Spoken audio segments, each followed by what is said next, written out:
Hey, what's going on, guys? I have the ARC 170 in hand here for X-Wings Wave 9, and we are going to bounce this thing open. I don't know why I said bounce. Would you ever try to bounce something like this open? That doesn't make sense. And I'm just talking as fast as I can, and I don't know why I'm saying bounce. Anyway, this is the first ship that we've seen that is a throwback to the Clone Wars deliberately, like that we have. It hasn't been kind of shown up in anything else, and it has a lot of people wondering if they're going to make more Clone War era ships. I think it's very possible that they do, but holy cannoli, look at this thing. It's gorgeous. This may be the prettiest ship they've ever done. Look at the detail. Look at that. Look at that little rebel thing. Look at that little rebel insignia right there. And so the story with these is that these are not actually Clone War ships.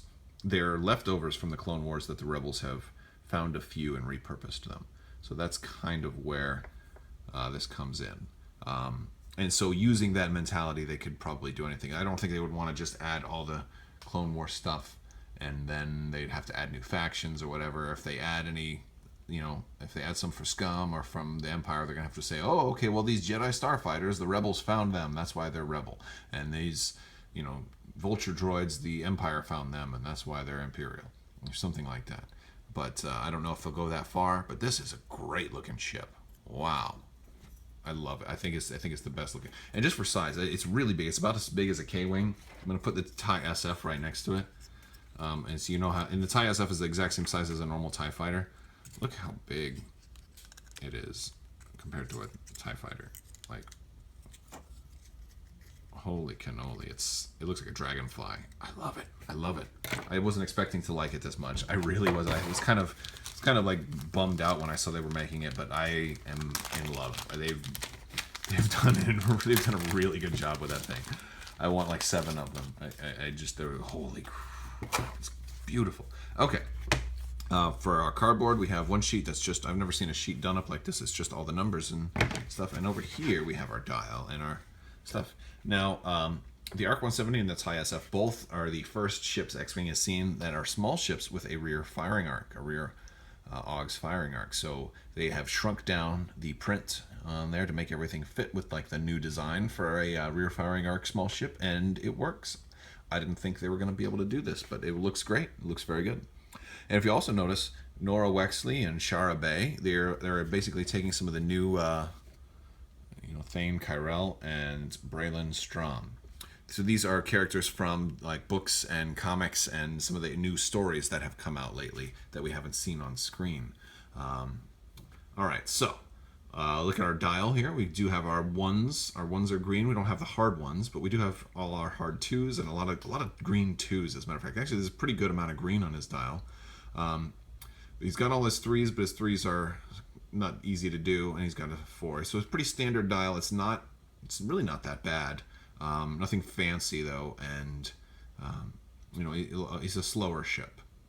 4 forward is red, so he's not going to be that fast, but he's okay. I like this kind of dial. I'm pretty comfortable with having ones, and I'm also comfortable with having more than just straight greens. So I like the 2-turn or the 2-bank greens or straights are. The 2 banks are green, and I like that, so that's good. All right, let's look at the cards we get with this guy. So here's this AUG's firing arc. Actually, and what I'm going to do is I want to talk about the title first, because every ship, all right, it's a 2-1-6-3 ship. They're 2 attack, 1 agility, 6 hull, and 3 shields. So they're pretty tough. They're tanky, but they don't have the most firepower. But they're all going to be able to use this because this is a 0-point title, and it's just so they can get all the extra text in there without having to overload the card. So ARC 170 only. When attacking with a primary weapon from your primary firing arc, you may roll 1 additional attack die. When attacking from your auxiliary firing arc, you may change one of your eyes to a crit result. So you have an option. You can go straight forward, and that would make it a 3 attack die ship. That's good. Or you can shoot behind you, and if you shoot behind you, you get an eyeball turned into a crit. So, it depends on which way you're going. You have a bonus to it either way. And then some of these pilot cards, and the reason I did that because some of these are going to interact with that. Specifically, Nora Wexley. So Nora Wexley's from the Aftermath books. I actually hated the first one. The second one grew on me, and I did it through audiobooks so I could listen rather than read. And I actually really, really liked the second one. So the whole trilogy is coming together, and I can't wait for the third now. So I'm kind of a fan of these books, and I didn't expect to be. So Nora Wexley's ability is when attacking or defending, you may spend a target lock you have on the enemy ship to add 1 eyeball result to your roll. Now that ties into the title, because if you're attacking out the rear, you can get an extra eyeball result, which then also becomes a crit. So that's fantastic. All right, so that's why I did the title first, because it has synergy. All right, or even if you're going forward too, if you got the focus already. So she's gonna now. The other thing that's really good about this ship, and I skipped right over it, is that you can take crew and astromech, and this is the first combination the Rebels have had to be able to take crew and astromech at the same time. That's actually pretty great, and there's so many combinations of things you can do with that. There's the R7T1, I think, is the droid that lets you boost and then get a target lock. And then usually that was always kind of hard to do in the past, because you might boost right past them. But with the rear target lock, that's perfect for this. And there's a lot of other combinations of things you can do, that are just going to synergize really well with each other. All right, Shara Bay. And also there's a theme here with mothers. I just wanted to point out that there's a motherly theme, because Nora Wexley is Snap Wexley's mom, or Timon Wexley is his real first name. His nickname is Snap. So Snap Wexley's mom is Nora Wexley, and Poe Dameron's mom is Shara Bay. So this would be a great gift for your mother on Mother's Day. Get her this expansion and teach her to play X-Wing. All right, so Shara Bay in the Arc 170. When another friendly ship at range 1 or 2 is attacking, it may treat your blue target lock tokens as its own. So this is, that's pretty. We've seen something very similar with Sigi from the K-Wing. It's just great to have it, and this also could have some synergy with huge ships if they're using ordnance tubes. And there's a lot of different ways to do this, but it's a great way to get some cheaper, lower pilot skill ships to be able to fire some ordnance the first turn. So that's very cool. And she's just a great support ship. Okay, and maybe you want to give her some crew that will also support your build. Thane Kyrell from the book Lost Stars, the best Star Wars book I have read in years. It's amazing, and I love it. Thane Kyrell is showing up. Now, I want to point out, none of these people actually flew Arc 170s. They're just, they put them in here because this was a good place for them to go. All right.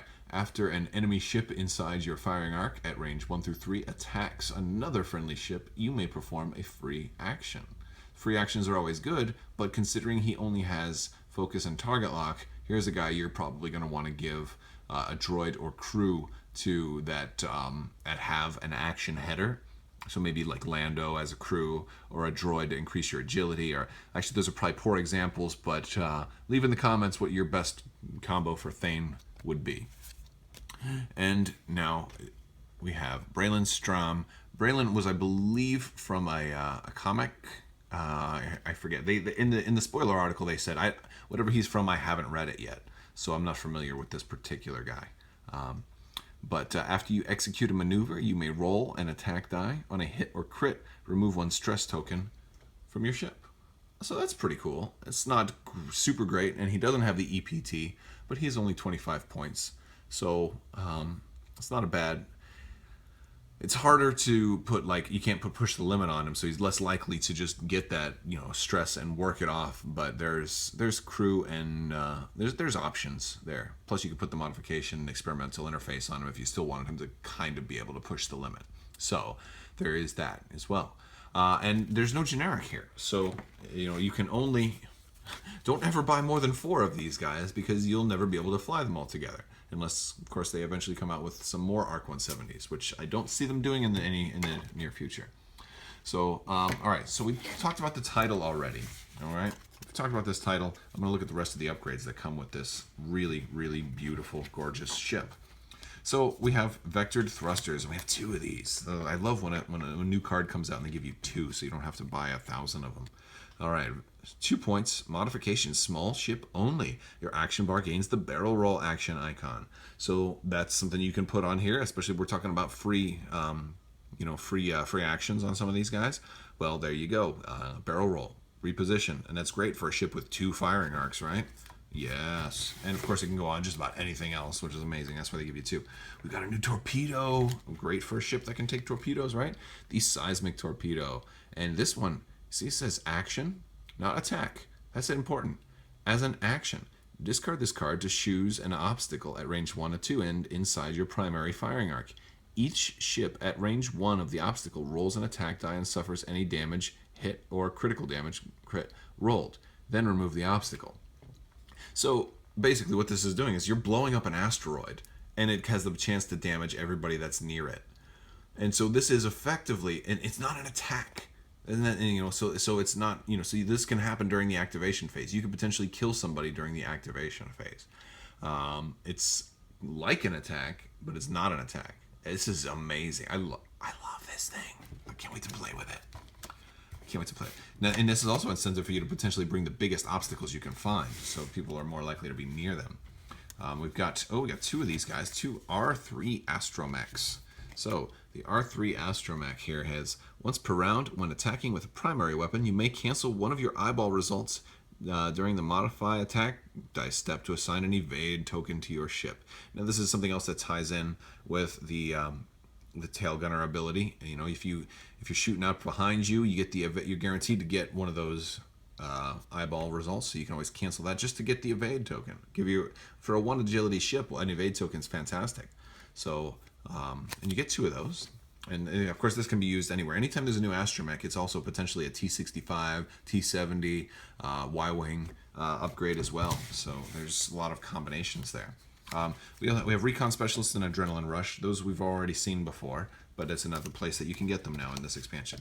And then the other new card, and this one's cool. This is Tail Gunner.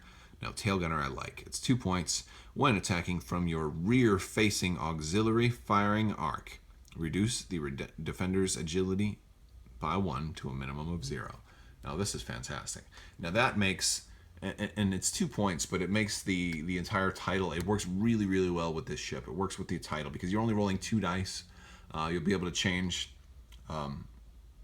you'll be able to change an eyeball to a crit, potentially, if you're using Nora, right?